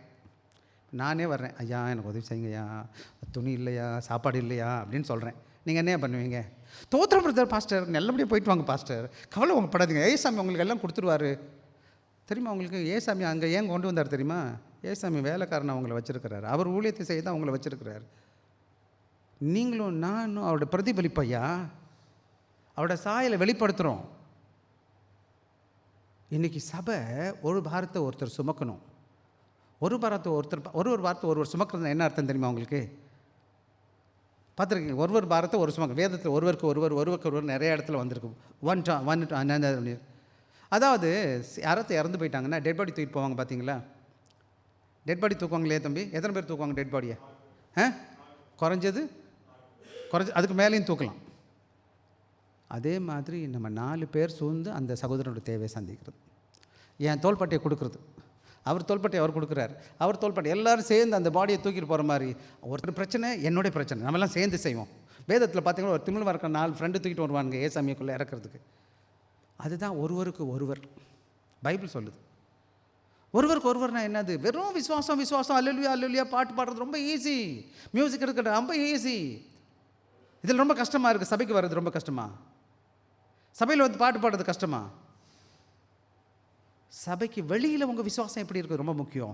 விசேஷமாக உங்கள் சபையில் உங்கள் பிள்ளைகளோடு சகோதரிகளோடு எப்படி வாழ்கிறீங்க, எப்படி பார்க்குறீங்க, எப்படி உதவி செய்கிறீங்க என்பது ரொம்ப முக்கியம். ஒருத்தர் கஷ்டப்படும் போது அவனை பார்த்து சந்தோஷப்படக்கூடாது. எப்படா என்னால் முடிஞ்ச உதவி செய்யணும், இல்லைன்னு கவலைப்படாதீங்க பிரதர், என்னால் முடிஞ்ச நான் உதவி செய்கிறேன். சின்னது அன்னொன்று பாருங்களேன், நம்ம கொடுக்கும்போது அள்ளி கொடுக்க தேவையே கிடையாது, கிள்ளி கொடுத்தா போதும், கொஞ்சம் கொடுத்தா போதும். அன்பா எவ்வளோ நம்ம செலவு பண்ணுறோம்? நல்லா நான் சொல்லிக்கிட்டே போயிடலாம், அது ஒரு பெரிய பட்டியலை விடலாம். நான் சில வேலையில் பார்த்தீங்கன்னா நம்ம எவ்வளோ செலவு பண்ணுறோம், என்னென்னமோ செலவு பண்ணுறோம், எப்படியோ சாப்பிட்றோம். விசேஷ சிங்கப்பூரில் மக்களுக்கு கடவுள் ஆசீர்வதிச்சிருக்கிறார். இன்னொன்று நீங்கள் கேட்கலாம், அன்றைக்கி எல்லாருமே பாஸ்டர் ரொம்ப பேர் ஏழைகளாக இருந்தாங்க, எப்படி பாஸ்டர் கொடுப்பாங்க? என்கிட்ட இருக்கிறத பகிர்ந்து கொடுப்போமே. ஐயமிட்டு உன் பகிர்ந்து ஒன்று தமிழ் பண்புயா. நான் மட்டும் சாப்பிட்றது தமிழ் பண்பாடு கிடையாது, கிறிஸ்தவம் அதுதான் சொல்லுது. நானும் பகிர்ந்து கொடுப்போம். என்கிட்ட 2 ரோடு ஒருத்தன் வசனமே சொல்லுது, உன்ட்ட 2 கொடுக்க ஒருத்தன் கொடுத்துரு. ஒருத்தன் 1 மைல் தூரம் வரணும்னா 2 மைல் தூரம் போ. ஆக என் மனது எப்படிப்பட்டதாக இருக்குன்னு கேட்டிங்கன்னா, இந்த இடத்துல விசேஷமாக அது சகோதரனாவது சகோதரியாவது சொல்லும்போது குடும்ப பொறுப்பை பற்றி பேசுது. ஒரு நல்ல கிறிஸ்தவம் எப்படிப்பட்டதாக இருக்குன்னா, ஒரு குடும்பத்தில் நம்ம அமைக்கப்பட்ட பிள்ளைகளை போட ஒரு குடும்பத்தில் இருக்கிறோம். சபைக்குள்ளே இருக்கும்போது ஏசாமியுடைய குடும்பம், நானும் நீங்களும் ஆண்டோட பிள்ளைகளாக இருக்கிறோம். ஆண்டவருக்குள்ளே சகோதரன் சகோதரியாக மாற்றப்பட்டு இருக்கிறோம். இந்த சபை எப்படி பார்க்கணும் ஒருத்தருக்கு ஒருத்தரை, ஒரு சகோதரனும். அதனால தான் சபைக்குள்ளே உள்ள ஒருத்தர் வந்தவரை அவர் சகோதரனை நான் பார்த்து பிரதர்ன்னு சொல்கிறேன், சகோதரி சிஸ்டர்ன்னு சொல்கிறேன். நான் உறவு கொண்டாடுறேன் சபைக்குள்ளே. மற்ற எந்த மார்க்கத்துலையும் உறவே இல்லையா? புரியுங்களா உங்களுக்கு? எந்த மார்க்கத்துலையும் உறவு இருக்கான்னு பார்த்தீங்கன்னா, யாரோ சபைக்கு வருவார், அவரை போடணுன்னு முடிஞ்ச பிரதர் வாங்க பிரதர். எப்படி நான் பிரதர்ன்றேன், எப்படி அந்த சிஸ்டர்ன்னு சொல்கிறேன்? ஏன்னா ஏசாமிக்குள்ளே அவங்க பிறந்துட்டாங்க, அவங்க ஏசாமி பிள்ளையாக இருக்கிறாங்க. அப்போ ஏன் குடும்பம் இது, ஏசாமி குடும்பம் இருக்குது. என் சகோதரனோ சகோதரியோ பலகீனத்தோடு சுகவீனத்தோடு வரும்போது விசேஷமாக எனக்குடைய ஆசை என்னென்னா, நம்முடைய சபையில் எல்லா விதமான மக்கள் வரணும். நான் அடிக்கடி சொல்லுவேன், ஏழைகள் வரணும், திக்கற்றல் வரணும், குருடர் வரணும், முடங்கள் வரணும், யாரை வரணும், எல்லோரும் வரணும். ஏன்னா இது ஆண்டோட அன்பின் இடம். ஆண்டோட அன்பு எனக்கு எப்படி பிரதிபலிக்க முடியும்னு நீங்கள் நினைக்கிறீங்கப்பா? ஆண்டோட அன்பு எனக்கு இருக்குது இல்லையா? அது எப்படி நான் காமிப்பேன்? எப்படிப்பா? வெறும் வேச்சு இந்த வார்த்தையில் இல்லை போங்க நீங்கள் ஜெபம் பண்ணிக்கிறேன், ஆண்டவர் ஆஸ்வதிப்பார், உங்களை அள்ளி கொடுத்துருவாருன்னு சொல்லாமல், எனக்கு அந்த மொதல் சான்ஸே என்னென்னு பார்த்தீங்களா, இன்னொருத்தங்க கஷ்டம் எனக்கு ஊழியம் செய்யக்கூடிய வாய்ப்பு. இன்னொருத்தர் கஷ்டம் கடையில் அறியாதவனுக்கு என்ன தெரியுமா அர்த்தம்? உங்கள் பிரச்சனை அவனுக்கு வாய்ப்பு ஏமாத்துறதுக்கு உங்களை. மற்றவனுக்கு எப்படா இந்த நேரத்தில் தானே இவனை ஏமாற்ற முடியும், பிரதர் அப்படியே பிரதர் அப்படின்னு சொல்லி ஏமாற்றிடுவான் நம்மளை பிடிச்சி. ஒரு நல்ல கடவுளோட பிள்ளை தான் குடும்பத்தில் உள்ளவங்களை ஏமாற்ற மாட்டான். தன்னால் முடிஞ்ச நல்லது செய்வான், அவங்கள உதவி செய்வான், கூட்டிகிட்டு போவான், வழி நடத்துவான். அதான் அவர் சொல்கிறாரு ரெண்டாவதுல, வெறுமையான வார்த்தையில் என்னது வீணாக இருக்குது, என்ன பிரயோஜனம் இல்லை, வெறும் பேசி என்ன அதான் அவர் கேட்குறாரு 16. உங்களில் ஒருவன் சகோதரனாவது ஒரு சகோதரியாவது வஸ்திரம் இல்லாமலும் அனுதினம் ஆகாரம் இல்லாமல் இருக்கும்போது உங்களில் ஒருவன் அவர்களை பார்த்து நோக்கி, நீங்கள் சமாதானத்திற்கு போங்கள், குழி காண்டு பசியாருங்கள் என்று சொல்லியும் சரீரத்திற்கு வேண்டியவைகளை அவர்களுக்கு கொடாவிட்டால் பிரயோஜனம் என்ன? ஆக உங்கள் விசுவாசம் எங்கே இருக்குது? ஃபெய்த்தில் என்ன இருக்குது? ஒன்றும் இல்லையே. நீங்கள் வெறும் வேட்டில் வெறும் வார்த்தையிலே பேசிகிட்டு இருக்கீங்களே. சரி, அடுத்த கதைக்கு வந்துடுமா? சரி, ஆக மொத்தத்தில் ஒரு வசனத்தை வாசிங்க. 1 யோவான் 3வது அதிகாரம் 17-18 வாசிங்க.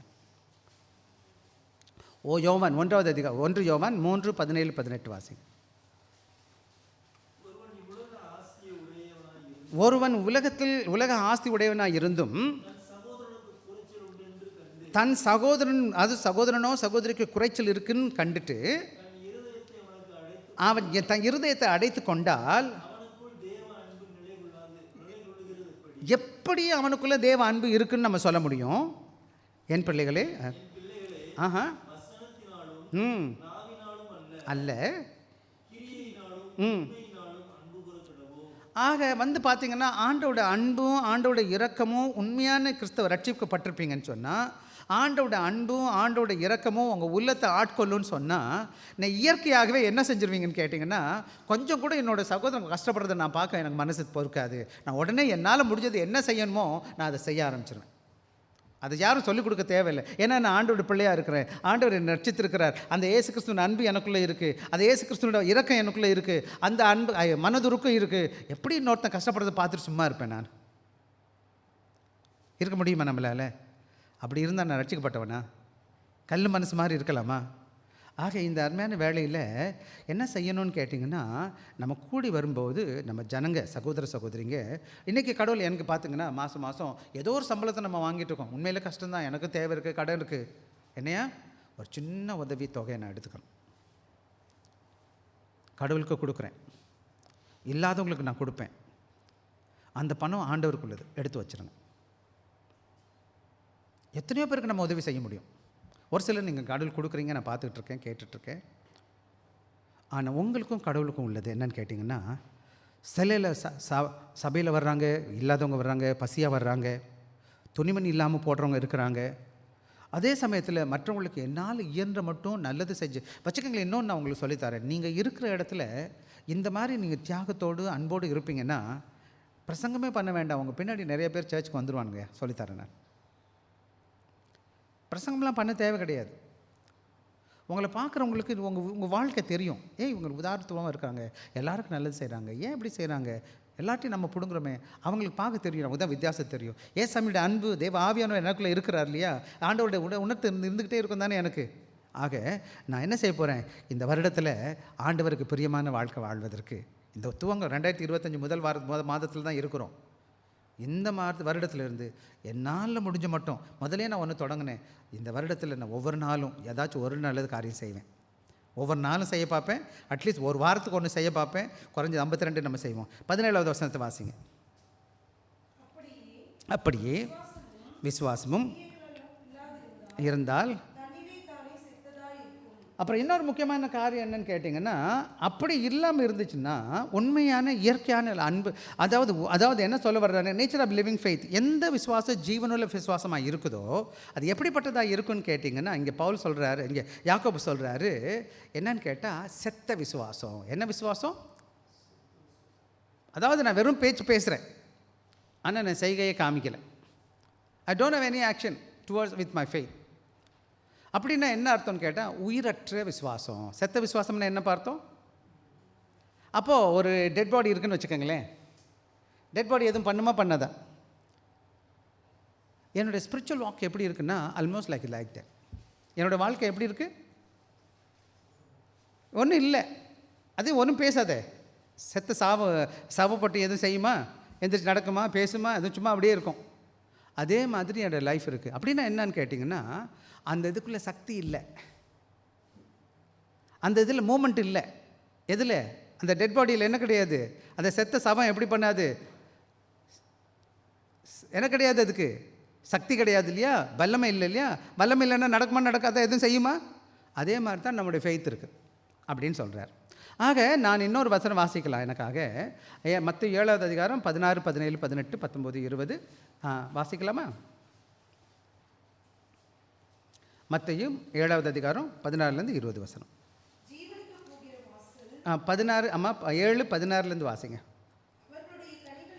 அவருடைய கனிகளினாலே அவர்களை அறிவீர்கள், பழங்களையும் அத்திப்பழங்களையும் பறிக்கிறார்களா? அப்படியே நல்ல கனிகளை கொடுக்கும் கொடுக்க மாட்டாது மெல்லாம் போடப்படும். ஆதலால் ஆக உங்கள் விசுவாசம் ஆண்டவருக்குள்ளே இருக்கா, ஆண்டவருக்கு இல்லையான்னு எப்படி எனக்கு தெரியும்? நீங்கள் உண்மையான விசுவாசி இல்லை எனக்கு எப்படி தெரியும்?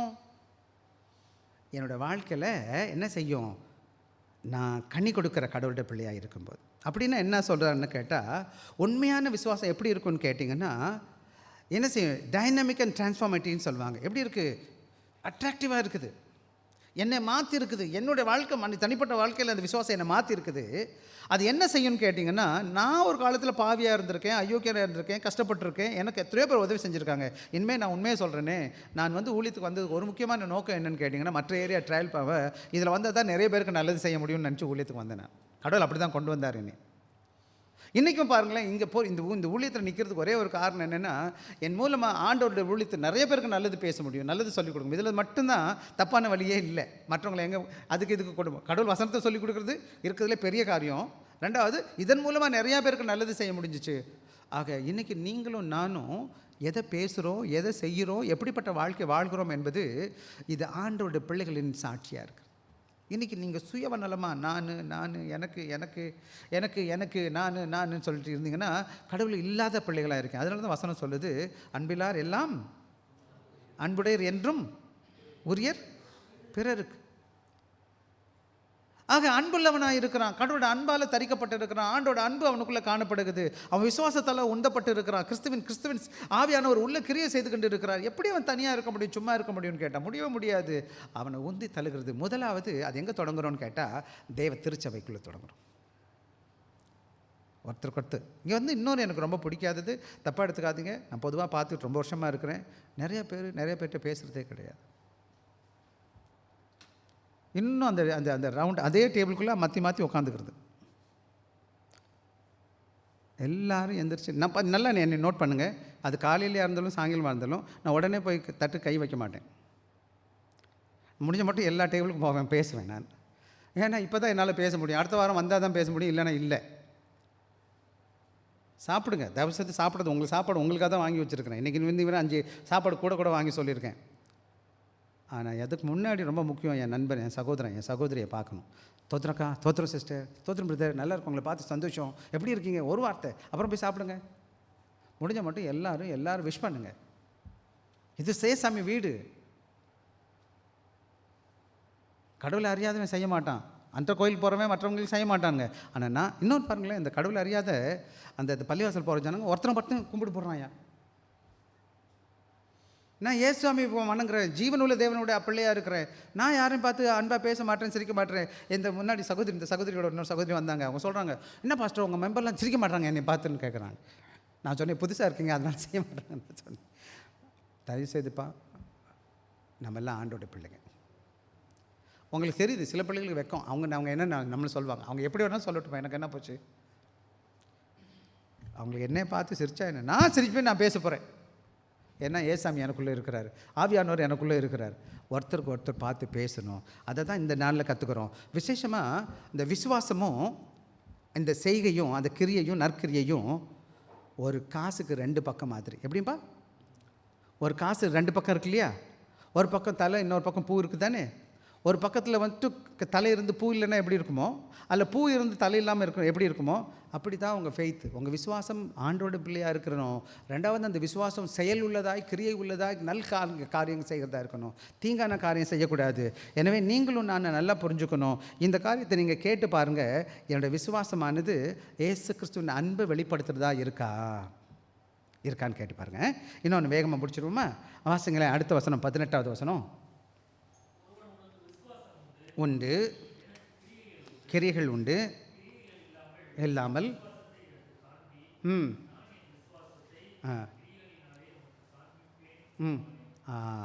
இவர் இப்படிப்பட்ட ஒரு இதை பேசுகிறார் வச்சுக்கோங்க. அப்படி நீங்கள் சொல்கிறீங்களா, உங்கள் ஃபெய்த் இருக்குல்ல, ஆனால் நான் விசுவாசத்தை நான் கிரியில் காமிக்கிறேன் அப்படின்னு அங்கே ஒரு சம்பாஷணம் வந்துச்சுன்னா உங்கள் விசுவாசத்தை என்ன பண்ணுவீங்க? அதான் 18வது வசனம் சொல்லுது, விசுவாசம் உண்டு எனக்கு என்று கிரியைகள் உண்டு, உனக்கு விசுவாசம் உண்டு எனக்கு கிரியைகள் உண்டு, கிரியைகள் இல்லாமல் உன் விசுவாசத்தை காண்பினா எப்படி? ஒருத்தர் சொல்கிறீங்க என்கிட்ட விசுவாசம் இருக்குது, அந்த விசுவாசத்தை எப்படி நான் பிறதுக்கு காமிக்க முடியும்? ஆபிரகாம் ராகப்பை பற்றி பேசுகிறார் பின்னாடி. இதை தொடர்ச்சியாக பார்த்தீங்கன்னா, ஆபிரகாம் விசுவாசத்தை காமிச்சான், ராகப் விசுவாசத்தினால வெடிக்கப்பட்டான். எப்படி விசுவாசம்? அவர் செய்து காமிச்சா. இன்றைக்கி நீங்களும் நானும் நல்ல ஒரு காரியங்களில் இருக்கும்போது என்னோடய விசுவாசமானது செய்கையில் காணப்படலைன்னா என்னோடய விசுவாசம் யாருக்கும் பிரயோஜனம் இல்லை, அது எனக்குமே பிரயோஜனம் கிடையாது. நான் சொல்லிக்கலாம் நான் ஏசாமி பிள்ளைன்னு சொல்லிட்டு. இன்னொன்று தெரியுமா உங்களுக்கு, ஆண்டவர் நம்ம செய்கிற ஒவ்வொரு காரியத்துக்கும் கணக்கு கேட்பார். என்ன சொல்லுங்கள் பார்க்கலாம். வசனம் சொல்லுது, ஒவ்வொரு கிரியைகளும் அந்தரங்கத்தில் செஞ்சதும் வெளியரங்கமாக செஞ்சதும் நிறைய வேத வசனம் இருக்கும், சொல்லிக்கிட்டே போயிடலாம். ரொம்ப முக்கியமான இந்த பூமியில் ஆண்டவர் உங்களை ரட்சித்துட்டார் இல்லையா? ரட்சித்த பாருங்கள், உடனே டிக்கெட் கொடுக்க தான் வேறு பரலோகத்துக்கு போயிருக்கலாம் தானே, ஒரு பிரச்சனை வந்திருக்காது இல்லை? ஏன் இந்த நாள் இங்கே வச்சுருக்கிறார் பூமியில்? ஆண்டோட வேலை செய்கிறதுக்கு. ஆண்டோட இந்த நாவு யார் கொடுத்துருக்கு? அவர் வார்த்தையை பேச. இந்த காது என்ன கற்றுருக்கு? அவர் சத்தத்தை கேட்க. அவருடைய இந்த கண்களை அவருடைய காரியங்களை பார்க்க. இந்த கை அவருக்கு ஊழியம் பார்க்க. அவர் இந்த காலு அவருக்கு பிரியமான காரியங்களை செய்வதற்கு போக. சின்ன வயசில் பாட்டு கற்றுக் கொடுத்தாங்க ஏசாமி பிள்ளைக்கு, நான் கற்றுக் கொடுத்துருக்கேன் சின்ன பிள்ளைகள். 2 சிறு கண்கள் தேவனை பார்க்க, 2 சிறு காதுகள் அவர் சத்தம் கேட்க, 2 சிறு கைகள் அவர் வேலை செய்ய, 2 சிறு கால்கள் அவர் வழி நடக்க, ஓர் சிறு நாவு அவர் பார்த்து பேச, ஓ சிறு இருதயம் அவருக்கு கொடுக்க, ஏற்றுக்கொள்ளும் கர்த்தாவே என்றென்றும் உமக்கு கீழ்ப்படிந்திருக்க ஆமீன். சின்ன வயசில் இப்படி கற்றுக் கொடுத்தாங்க. இப்போ நம்மால் என்ன பண்ணிகிட்ருக்கோம்? நீங்கள் உங்களை கேட்டு பார்த்துக்கோங்க. ஆக என்னுடைய வாழ்க்கையில் செயல் இல்லாத விசுவாசமாக இருக்கக்கூடாது. வாசிக்கலாம், யோவான் 15வது அதிகாரம் 8வது வசனம் வாசிங்க, நம்ம முடிப்போம். யோவான் 15:8. நீங்கள் மிகுந்த கனிகளை கொடுப்பதனால் மகிமைப்படுவார், ஆக இந்த உலக வாழ்க்கையில் ஆண்டவருடைய பிள்ளைகளாக இருக்கிற நாம அநேகருக்கு கனிகளை கொடுக்குற வாழ்க்கை, செய்கிற வாழ்க்கை, நன்மை செய்கிற வாழ்க்கை, எல்லாருக்கும் என்னால் முடிஞ்ச மட்டும் அன்பாக பேசுவேன், அன்பாக உபசரிப்பேன், அன்பாக வழி நடத்துவேன், என்னால் முடிஞ்சதை நான் செய்ய பார்ப்பேன். பண வேலைகளில் என்ன நான் பார்த்துருக்கேன்னு கேட்டால், என்னோடய பெரிய பணம் எனக்கு தேவை கிடையாது, என்னோட மனசு ரொம்ப முக்கியம். மக்கள் கீழே விழும்போது படான்னு தூக்கி விடுறது, கஷ்டப்படும் போது உதவி செய்கிறது, எல்லா இடமும் நம்ம என்ன செய்யணும்னு கேட்டால் வாய்ப்பை தேடணும் ஆண்டவருடைய ஊழியத்தை செய்வதற்கு. வெறும் பேச்சுக்கு விசுவாசி விசுவாசி விசுவாசின்னு சொல்லாதபடி விசேஷமாக நீங்கள் நம்ம சபைக்கு வருவீங்கன்னு சொன்னால் ஆண்டவர் விரும்புகிற காரியத்தை நான் உங்களுக்கு தெளிவாக நான் சொல்லியிருக்கேன். புரியுதுன்னு நான் நினைக்கிறேன். நான் சொல்கிறதுலாம் புரியுதாப்பா யாருக்காச்சும் அந்த கடைசியில் புரியல என்கிட்ட வந்து சொல்லுங்கள். அது ஒரு பிரச்சனை, நான் அடிக்கடி யோசிக்கிறேன். புரியுதாம்மா நான் சொல்கிறது கிளியர்? அதுவும் இதோடு இல்லை, நான் பிரசங்கம் பண்ணாமல் இந்த வார்த்தை கிளியராக புரியுது. நம்ம அப்படி நேரம் இந்த வசனத்தை வாசிச்சுன்னு வச்சுக்கோங்களேன், 14-18 வரை புரியுமா புரியாதா? அதான் எனக்கு விலைக்கு வேறு சொல்லிகிட்டு இருக்கேன் நான். எனவே நீங்களும் நான் என்ன செய்யணும் கூட, உங்கள் வாழ்க்கை விசுவாசத்தின் சாட்சியாக வாழ வேண்டும். பிறருக்கு சேவை செய்கிறதா இருக்கணும், அது நீதி செய்கிறதா இருக்கட்டும், தியாகத்தோடு அன்பு செலுத்துகிறதா இருக்கட்டும், எல்லாத்துக்கும் மேலே உங்கள் வாழ்க்கையில் கிறிஸ்துவ செய்கையை காணப்படணும். உங்களை பார்க்கும்போது எப்படி இருக்கணும்னா, இவங்கெல்லாம் உண்மையாகவே கிறிஸ்துவின் பிள்ளைகளாக இருப்பாங்க போலப்பா, சர்ச்சு போல போகிறவங்க கிறிஸ்டின்ஸ் இருப்பாங்க போல். இவங்க பாருங்கள், ஏசாமியை போலவே பேசுகிறாங்க, ஏசாமி போலவே செய்கிறாங்க, ஏசுவை போலவே தியாகமாக இருக்கிறாங்க. அப்போ இன்னொரு காரியம் இருக்குது அதில், அப்புறமா பேசுகிறேன். சில நேரங்கள் ஏமாற்றுவாங்க, ஏமாற்றிட்டு போகிறாங்க. நான் ஏமாத்தலைல, நான் பல வேலைகள் இப்படி தான் சொல்லுவேன். சில வரல வந்து ஏமாற்றிடுவாங்க என்னையவே. ஏன்னா நான் இறக்கமாக இருக்கிறேன் இல்லையா? என்னை பார்த்தாலே என்ன இருக்குது, மொட்டை அடிக்கலான்னு தெரியும் அவங்களுக்கு. இவன்ட்டு பேசினா ஏமாத்திடலான்னு. சரி இப்போ என்ன பண்ணுறது, ஏமாத்துறதுக்கு நான் ஒரு வாய்ப்பு கொடுத்துருக்கேன். ஆனால் நான் ஒன்றே ஏமாத்தலை. ஏன்னா எங்கள் அப்பா ஏமாற்ற கற்றுக் கொடுக்கல, அவங்க அப்பா ஏமாற்ற கற்றுக் கொடுத்துருக்குறாரு. அவர் யாரை பின்பற்றி போகிறாரோ அவங்க ஏமாத்துறவங்க. எங்கள் அப்பா ஏசாமி என்ன செஞ்சு கொடுத்தாரு, ஏமாற்ற கற்றுக் கொடுத்தாரா? நீ ஏமாந்தாலும் ஏமாந்து போய் யாரும் ஏமாத்தாது, அப்படி தானே எனக்கு கற்றுக் கொடுத்துருக்காரு. நல்லது செஞ்சு ஏமாந்து போனால் பரவாயில்ல. ஆக நீங்களும் நானும் நல்லது செய்வதற்கு முயற்சி செய்யணும். ஆக 4 காரியம் பார்த்தோம். நம்முடைய விசுவாசம் செயலில்லாத இருக்கும் பொழுது அது என்னன்னு கேட்டிங்கன்னா, அந்த விசுவாசத்தினால எந்த பிரயோஜனமும் கிடையாது. அப்புறம் வெறும் வார்த்தை வீணானதாக இருக்குது. 3வது, நம்முடைய வாழ்க்கையில் விசுவாசம் ஜீவனுள்ள விசுவாசமாக காணப்படணும், செத்த விசுவாசமாக இருக்கக்கூடாது. விசேஷமாக நம்முடைய விசுவாசத்தை செய்கையினால் நிரூபித்து காமிக்கணும். செய்கை மூலமாக என்ன செய்யணுமா, நிரூபிக்க காமிக்கணும். பல வேலைகளில் என்னோடய விசுவாசம் வெறும் பேச்சில் இருக்கக்கூடாது. இன்றைக்கிலேருந்து நீ தீர்மானம் இருக்க பாருங்க, ட்ரை பண்ணுங்கள். ஒவ்வொன்றா நம்ம என்ன செய்யலான்னு பாருங்கள். உங்கள் விசுவாசத்தை நீங்களே சோதித்து பார்க்கணும். என்ன பார்க்கணுப்பா, வெறும் என் விசுவாசம் மைண்டில் இருக்கா, இருதயத்துக்கு வந்துச்சா வரலையா, கைக்கு எப்போ வரப்போகுது, இது ரொம்ப தூரமாக இருக்கோ என்னையா, இங்கேருந்து இங்கே இறங்குறதுக்கு, இங்கேருந்து இங்கே வர்றதுக்கு எவ்வளோ நாள் ஆகும்? அம்மா, நிறையா பேருக்கு ரொம்ப நாள் எடுக்குது கைக்கு வர்றதுக்கு. ஆண்டவருடைய பேரில் முக்கியமான ஒரு பேர், அவர் கொடுப்பவர். என்னப்பா அவர் பேர்? Is a giver. ஜெகவா ஜாயிரே. அவர் என்ன பேர்? யெகோவா ஈரே. எனக்கு கொடுக்குற தேவன். இதுவரை எனக்கு கொடுத்துருக்கிறார். என்னைக்காச்சும் கொடுக்கலன்னு வச்சுக்கோங்களேன். உயிரை கொடுத்தாரு, சுகத்தை கொடுத்தாரு, ரட்சிப்பு கொடுத்தாரு, வேலை கொடுத்தாரு, குடும்பத்தை கொடுத்தாரு, பிள்ளைகளை கொடுத்தாரு, சபை கொடுத்தாரு, இன்னும் என்னமோ கொடுத்துருக்காரு. நான் என்ன கொடுக்க போகிறேன்? ஆராய்ஞ்சு பார்ப்போமா? விசுவாசம் மைண்டில் இருக்கக்கூடாது. 2வது, என்ற விசுவாசம் இருக்குது, நான் கீழ்ப்படிந்து அவருக்காக நான் சேவை செய்ய போகிறேன். 2வது முக்கியமான காரியம் என்ன பண்ண போகிறேன்னு கேட்டால், என்ன செய்ய போகிறேன்? சேவை. தேவ சபையில் எங்கே என்னால் முடியும்னு கேட்டால், சபைக்கு வாங்க, தேவனுக்கு கொடுப்போம், நம்மலாம் சேர்ந்து ஊழியத்தை பார்ப்போம். இல்லாத ஜனங்க எனக்கிட்டே சொல்லுங்கள். எனக்கு ரொம்ப ஆசை தெரியுங்களா, இல்லாதவங்களுக்கு ரொம்ப செய்கிறது. எனக்கு பிடிச்ச காரியம் இருக்கிறதுலே ரொம்ப பிடிச்சது, உள்ளத்தில் ரொம்ப நெருக்கமானது, ஏழை ஜனங்களோடு போய் தங்குறது, பேசுகிறது, இருக்கிறது, என்னால் முடிஞ்சதை சொல்கிறது, கொடுக்கறது ரொம்ப பிடிக்கும். ஏன்னா நம்ம அங்கேருந்து தானே வந்திருக்கிறோம். நமக்கு வசதியான குடும்பத்துலேருந்து வந்திருக்கோமா? நம்மகிட்ட கோடிக்கணக்கில் வச்சுருந்தோம்னா இங்கே வந்திருப்போமா நம்மலாம்? ஐயா, இன்றைக்கி எனக்கு யாரோ உதவி செஞ்சுருக்காங்க. உண்மையில் நான் சொல்கிறேன், 13 வயசுலேருந்து வீட்டை விட்டு வெளியே வந்துட்டேன். நானே வர வேண்டிய சூழ்நிலை ஆகிடுச்சு.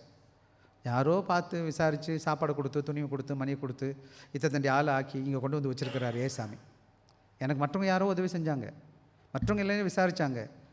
அப்படி தான் இருந்தோம் நம்ம வாழ்க்கையில். எத்தனையோ பேர் உதவி செஞ்சதுனால தான் இன்றைக்கி இந்த நிலைமைக்கு வந்திருக்கோம். இந்த ரட்சிப்பை ஆண்டவர் கொடுத்தது கூட இன்னொருத்தவங்க மூலமாக எனக்கு ஏசாமி யாரோ எனக்கு சொன்னாங்க.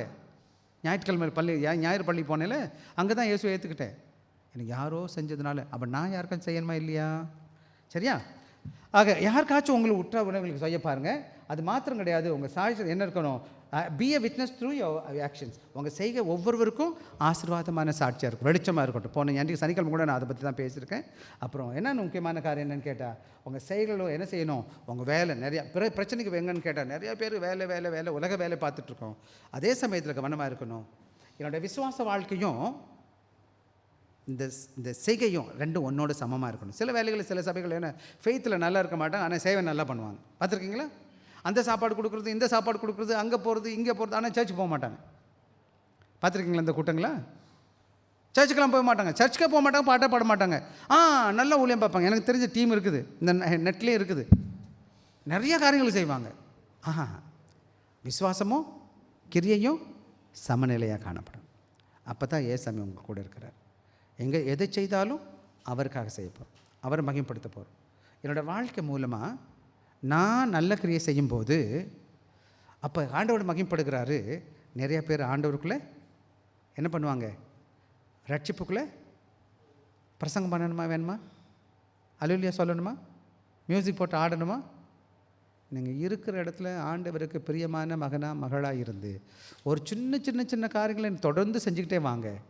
நீங்கள் பிரசங்கம் பண்ண வேண்டாம், உங்கள் கூட ஒரு கூட்டம் வருவாங்க. கடவுள் கூட்டிகிட்டு வருவார். இந்த வருஷம் முடியறதுக்குள்ளே கடவுள் உங்களை ஆஸ்வதிப்பார். நேரம் ஆயிடுச்சு, வாங்க வாங்க தம்பி.